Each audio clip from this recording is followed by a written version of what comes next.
नमस्कार दोस्तों, स्वागत है आप सभी का हमारे चैनल समीर सिंह गार्डन में। और आज एक ऐसा पौधा लेकर के आया हूँ। ये यूनिक सा पौधा है। ऐसे देखे तो कुछ भी नहीं है और देखे तो बहुत कुछ है। कारण क्या है इसका? ये सिंपल सा जो पत्ता दिखने वाला पौधा है, ये देखिए, ये इसके फ्लावर हैं, ये छोटे छोटे फूल हैं। अब आप कहेंगे इसमें क्या खासियत है? दोस्तों, खासियत तो खैर देखने के बाद ही पता लगता है। कहने का मतलब कि ये छोटे फूल ज़रूर हैं, लेकिन एक कहावत इसके ऊपर चरितार्थ होती है, देखन में छोटे पर घाव करे गंभीर। जैसे गोली, एक छोटी सी गोली होती है लेकिन आदमी की जान तक ले सकती है। तो इसी तरह फूल छोटा ज़रूर है, लेकिन इसकी फ्रेगरेंस जो है आपको पूरी तरह से अपनी गिरफ्त में ले लेती है। इतनी ज़्यादा खुशबू है इसके अंदर, इन छोटे फूलों के अंदर, कि आप घर में एक छोटे से गमले में लगा कर रखेंगे। धूप तो खैर चाहिए, लेकिन दिन के समय रख लें या जब भी रख लें तो ये पूरे एरिया को अपनी फ्रेगरेंस से महका देगा। तो दोस्तों, इसका नाम है ओलियाफ्रैंगस के नाम से इसका नाम है। ओलियाफ्रैंगस इस पौधे का नाम है। फ्रेगरेंस से फंगस आया है। ये देखिए, इसके छोटे छोटे फूल हैं और ग्रीनरी इसकी बनी रहती है और साथ के साथ फूल आता रहता है। जैसे कि इसे देख रहे हैं, इस तरह से डंठल में से भी फूल इसके निकल रहे हैं और इसकी खुशबू गजब की खुशबू होती है। शायद ही कोई मैंने ऐसी परफ्यूम या कोई रूम फ्रेशनर देखा हो जिसमें से इतनी बढ़िया, इतनी तेज़ खुशबू आती हो। और सबसे बड़ी बात है, नेचुरल है, ना तो आपके हेल्थ का कोई नुकसान करेगा और मौसम भी बिल्कुल महका महका सा आपका जो एटमॉस्फेयर घर का, ऑफिस का या आंगन का हो सकता है दोस्तों। तो इसको लगाने का हम तरीका जानते हैं, बड़ा सिंपल सा है और मैं बता देता हूँ, क्योंकि ज़्यादा फ्लावरिंग के लिए हमें थोड़ा सा एफर्ट करना पड़ता है। तो ये पौधा है और हम इस पौधे को एक तरफ करते हुए सबसे पहले हम चूज़ करेंगे गमला। गमला कम से कम 10 इंची का रखें, 8 से 10 इंची से कम गमला ना रखें। उसके अंदर होल होना चाहिए। हम प्लास्टिक का ले रहे हैं क्योंकि इसको हम अंदर रखेंगे। थोड़ा सा धूप कम, जैसे गर्मियाँ आ रही हैं तो उसमें अगर मिट्टी के गमले में लगा लें तो और बढ़िया है, या फिर सेरामिक के भी लगा सकते हैं। तो हमने प्लास्टिक का चूज़ किया है। प्लास्टिक का गमला लिया, उसके बीच में रखने के लिए कुछ टिपरियाँ हैं।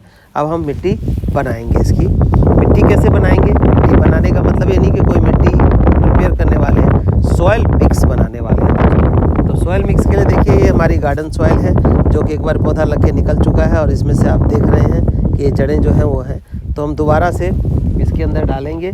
सबसे पहले हमारा ये लीफ कंपोज है।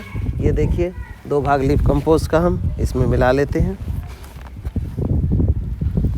ये मिला लिया और आधा जो पार्ट है ये नीम खली, ये मिलाई हमने, और इसमें एक पार्ट हम कैल्शियम पाउडर, ये देखिए, ये कैल्शियम पाउडर हमने मिला लिया। अब इनको हम अच्छे से मिक्सिंग कर देंगे। प्रॉपर मिक्स होना चाहिए ताकि हर कण में हर चीज़ मिक्स हो जाए। अब आपको ये भी बता दूं कि जो हमने तीनों चीज़ें मिलाई, इसकी जगह और क्या कर सकते हैं। बहुत सारे लोग पूछते हैं, आप वर्मी कंपोस्ट मिला सकते हैं, लीफ कंपोस्ट की जगह गोबर खाद मिला सकते हैं। लेकिन क्या है कि गोबर खाद और वर्मी कंपोस्ट में वो जो न्यूट्रिशनल वैल्यू है जो इसमें हम ले रहे हैं, क्योंकि अलग अलग पेड़ों के पत्तों में अलग अलग न्यूट्रिशन होता है मौजूद और बैक्टीरिया कल्चर में बना है, तो इसलिए ज़्यादा बढ़िया होता है। बाकी लेने को आप वर्मी कंपोस्ट या लीफ कंपोस्ट कुछ भी यूज़ कर सकते हैं, वो कोई दिक्कत वाली बात नहीं है कि नहीं इसके बगैर चलेगा ही नहीं। रिजल्ट का फ़र्क पड़ता है दोस्तों, और कोई नहीं है। तो आप ले सकते हैं और लगा सकते हैं। अब हमारी मिट्टी देखिए पूरी तरह से एकदम मिक्स हो गई, वेल ड्रेन सॉइल भी हो गया, हर चीज़ इसके अंदर हो गई। तो ये कैल्शियम पाउडर हम इसलिए डालते हैं कि इसका जो स्ट्रेंथ है वो बना रहे। Calcium, phosphorus, zinc natural form में मिलता है। अगर हम थोड़ा ज़्यादा भी डाल दें तो पौधा आपका मरेगा नहीं। लेकिन अगर कोई केमिकल इस्तेमाल करते हैं दोस्तों, तो केमिकल में क्या होगा, पौधा अगर थोड़ा सा भी ज़्यादा हुआ तो मर जाता है और वो नुकसानदेह तो है ही है। और नीम और खली की बात है तो ये क्या करता है, पत्तों को नॉरिश करने का। जैसे आप ये देख रहे हैं, ये देखिए पत्तों में चमक आ रही है, जैसे कोई तेल क्रीम लगाया हो, तो वो देता है। साथ ही साथ इसको फंगस से और जड़ में आने वाली बीमारियों से बचाता है। लीफ कंपोस्ट का मैंने बता ही दिया आपको, सारे मल्टी और माइक्रो न्यूट्रिशन इसको मिल जाते हैं, जिस वजह से ये हमारे पौधों में जान डाल देता है। तो ये मिट्टी बन गई। अब हम ये रख रहे हैं और साथ ही साथ हम टिपरी रखेंगे। टिपरी रखने के लिए लंबी है, इसको हम तोड़ लेते हैं। ये देखिए काफ़ी मजबूत है ये। इसको वाह जी, वाकई ही मजबूत हो गया। चलिए, मजबूती गई इसकी। अब ये जहाँ जहाँ होल है वहाँ पर हम इसको टिपरी को रख देते हैं, ताकि ये हमारे गमले में जो एक्स्ट्रा वाटर है, पानी है, उसको बाहर करता रहेगा और हमारा पौधा मरेगा नहीं। तो इस तरह से दोस्तों हमने रख लिया और इस मिट्टी को हम ऐसे डाल देते हैं। अब इतना डालने के बाद हम देख लेंगे पौधा रख के कि क्या ये पौधा हमारा फिट आता है नहीं। आई होप सो कि पूरी तरह से फिट है। अब हम इसकी निकाल लेते हैं ये, जिसमें ये पीपी में लगी हुई है। और इसके साथ देखिए, ये कुछ पौधे ऐसे हैं जो ग्रीनरी, अभी गर्मियों में ग्रीनरी फैलाएंगे, उसका जो है कितना बढ़िया नज़ारा पेश हो रहा है। ऐसा लग रहा है जैसे कैसे इसको सिस्टमेटिक वे से लगा दिया है कि ये इसकी जड़ों को हरियाली दे रहा है। तो ऐसे है तो बीट्स, लेकिन बहुत अच्छा लुक दे रहा है। देखिए कितना शाइनेबल हो रहा है। तो इसको हम रख लेते हैं निकाल के, कि हम किसी हैंगिंग में या किसी चीज़ में ऐसी जगह लगाएं जहाँ पर ये आँखों को ग्रीनरी देने का काम करे। तो इसको हम निकाल के रख लेते हैं इसमें से। ये देखिए, ये हमने रख लिया। तो एक बेनिफिट हमें और यहाँ पर ये मिल रहा है। हालांकि होता जंगली ही है, लेकिन हर जगह नहीं होता। और बहुत ही बढ़िया, देख रहे हो आपकी कितनी ग्रीनरी इस जलती गर्मी में देगा। तो कहीं भी हम इसको लगा सकते हैं दोस्तों। तो ये हमने अलग से रख लिया। ये पौधा है, ये रख के देख लिया हमने, लगभग ठीक है, ये हमारा बिल्कुल सेट पोजीशन पे है। तो इसी पे लगाएंगे। लेकिन दोस्तों ये हमने चीज़ें कर दी। अब पौधा है थोड़ा बड़ा मैच्योर है और इसके अंदर बेयर रूट नहीं है, तो हम डालेंगे इसके अंदर ये फ्लावर फूड, फ्लावर बूस्टर, ताकि इसकी जो फ्लावरिंग है ज़्यादा से ज़्यादा हो और हमें इस खुशबू का लुत्फ़ उठाने का ज़्यादा मौका मिले। तो इस फ्लावर फूड को कितना डालेंगे, मात्र एक मुट्ठी हम नीचे डाल के और ऐसे मिला देते हैं और इसको रख देते हैं ऐसे।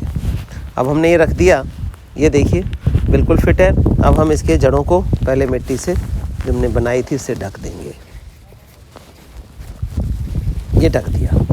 अब हम इसमें एक मुट्ठी अच्छी सी जो है खाद का, जो फ्लावर बूस्टर है, उसको डाल देंगे। ये देखिए डाल दिया। अब इसको दोबारा से हमने ढक देना है। ढकना इसलिए है क्योंकि जैविक खाद है। अगर नहीं ढकेंगे तो इसकी जो न्यूट्रिशन वैल्यू है वो ज़ीरो हो जाती है। ज़ीरो नहीं कहेंगे हम, जो वैल्यू तो मिलेगी, लेकिन जो बैक्टीरिया इसके अंदर है जिसने एक्टिवेट करना है न्यूट्रिशन को, वो ख़त्म हो जाएगा। तो कहीं 50% रिजल्ट मिलेगा। तो इसीलिए जब भी कोई खाद आप डालते हैं तो उसको ज़रूर ढकिए, ताकि जीवाणु जो हैं वो अल्ट्रावायलेट रेज जो धूप से निकलती है उससे बच के और ये अपना काम कर सके। और ज़्यादा नहीं, हमेशा की बात नहीं है। कई लोगों ने क्वेश्चन पुट किया था कि हम ये खोद के तो डाल देते हैं, मिट्टी से ढक देते हैं, लेकिन जब गुड़ाई करते हैं तो दोस्तों 10 दिन, 5 दिन या हफ्ता ढकने के बाद मिट्टी में वो मर्ज हो जाता है। इसके बाद आप गुड़ाई भी करते हैं तो कोई इशू नहीं है, वो अपना जगह बना चुका होता है। तो इसको ध्यान में रखते करिए। अब हम डालेंगे पानी। कितना पानी डालेंगे ये भी आप देख लें। तो ये लगभग हम आधा 1 लीटर के आसपास दोस्तों पानी डालेंगे इसके अंदर। और देखिए वेल ड्रेन सॉइल का मतलब क्या होता है। ये वेल ड्रेन सॉइल का मतलब आपको अभी पता लग जाएगा कुछ ही मिनटों के अंदर, मतलब 1 मिनट से पहले कुछ ही सेकंडों कह लें, इतनी देर में ये पानी सारा इस गमले में मर्ज हो जाएगा। अब नेक्स्ट वाटरिंग हमने कब डालनी है उसके बारे में बात कर लेते हैं, जब तक ये पानी सीप करता है। तो नेक्स्ट वाटरिंग हमने करनी है 2 से 3 दिन रुक के, यानी कि आज इसको छोड़ देंगे, कल इसको हल्की हल्की गुड़ाई कर देंगे खुरपी से, ताकि क्या होगा, जो ऑक्सीजन है वो इसकी जड़ों में जाएगा और जो हमने खाद डाला है वो एक्टिवेट होगा, खाद लगेगा, ऑक्सीजन मिलेगा। तो ये पौधे की जो ग्रोथ है वो फटाफट बढ़ेगी, फ्लावरिंग फोकस करेगा, क्योंकि सीज़न आ गया फ्लावरिंग का बढ़िया। तो आपको ज़्यादा से ज़्यादा फ्रेगरेंस मिल पाएगा। आप देखिए हम बात कर रहे हैं और बात करते करते अभी मिनट भी नहीं हुआ है और इस गमले में आप देख सकते हैं जो पानी हमने डाला था वो सीप अप ऑलमोस्ट हो चुका है। ये देखिए। तो वेल ड्रेन सॉइल क्या है कि हमारे पौधे की जान को बनाए रखती है। अगर पानी होल्ड हो गया सॉइल के अंदर तो वो फिर पौधा जड़ गल जाता है। उसका एग्जांपल भी मैं आपको आने वाले वीडियोस में दिखाऊंगा। धन्यवाद दोस्तों, इसको ज़रूर लगाइए। नाम फिर रिपीट कर रहा हूँ, ओलिया फ्रंगस इसका नाम है।